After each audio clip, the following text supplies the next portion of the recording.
بسم الله الرحمن الرحيم. هل أتى على الإنسان حين من الدهر لم يكن شيئا مذكورا إنا خلقنا الإنسان من نطفة أمشاج نبتليه فجعلناه سميعا بصيرا إنا هديناه السبيل إما شاكرا وإما كفورا إنا أعتدنا للكافرين سلاسل وأغلالا وسعيرا إن الأبرار يشربون من كأس كان مزاجها كافورا عينا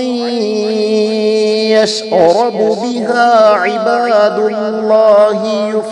يفجرونها تفجيرا يوفون بالنذر ويخافون يوما كان شره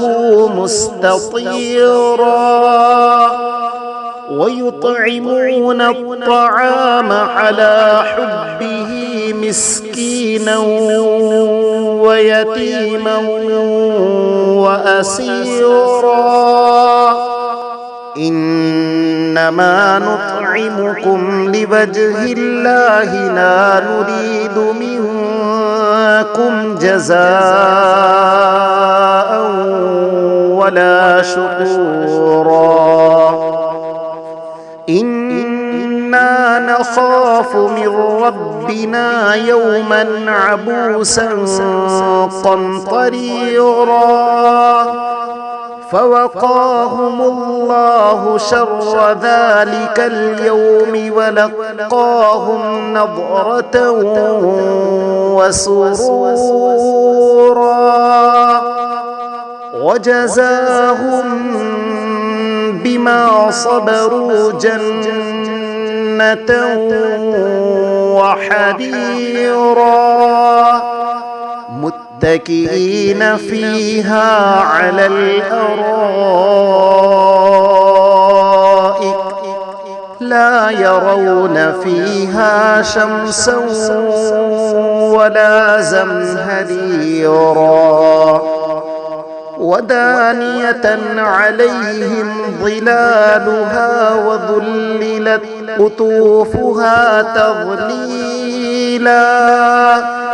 ويطاف عليهم بآنية من فضة وأكواب كانت قوارير من فضة قدروها تقديرا ويسقون فيها كأسا كان مزاجها زنجبيلا عينا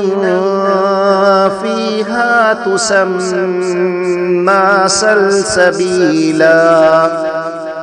ويطوف عليهم ولدان مخلدون إذا رأيتهم حسبتهم لؤلؤا منثورا وإذا رأيت ثم رأيت نعيما وملكا كبيرا عاليهم ثياب سندس خضر واستبرق وحلوا أساور من فضة وسقاهم ربهم شرابا طهورا إن هذا كان لكم جزاء وكان سعيكم مشكورا إنا نحن نزلنا عليك القرآن تنزيلا فاصبر لحكم ربك ولا تطع منهم آثما أو كفورا واذكر اسم ربك بكرة وأصيلا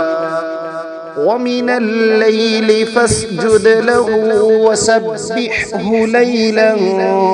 طويلا إن هؤلاء يحبون العاجلة ويذرون وراءهم يوما ثقيلا نحن خلقناهم وشددنا أسرهم وإذا شئنا بدلنا أمثالهم تبديلا إن هذه تذكرة فمن شاء اتخذ إلى ربه سبيلا وما تشاءون إلا أن يشاء الله إن الله كان عليما حكيما يدخل من يشاء في رحمته والظالمين أعد لهم عذابا أليما.